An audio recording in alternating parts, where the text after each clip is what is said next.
राष्ट्रवादी काँग्रेस पक्षाकडून पार्थ पवार यांचे नाव राज्यसभेसाठी निश्चित झाल्याची माहिती सध्या राजकीय वर्तुळात चर्चेचा विषय ठरत आहे.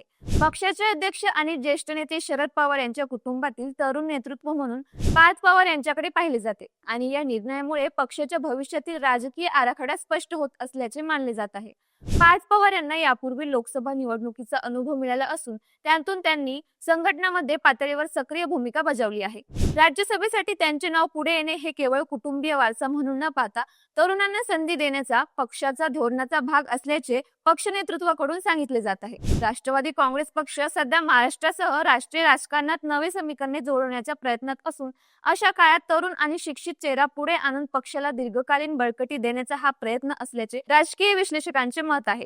राज्यसभा ही संसदेची महत्त्वाची सभागृह असल्याने तेथे जाण्याची संधी मिळाल्यास पार्थ पवार यांना राष्ट्रीय प्रश्नांवर भूमिका मांडण्याची आणि पक्षाची धोरणे प्रभावीपणे मांडण्याची संधी मिळणार आहे.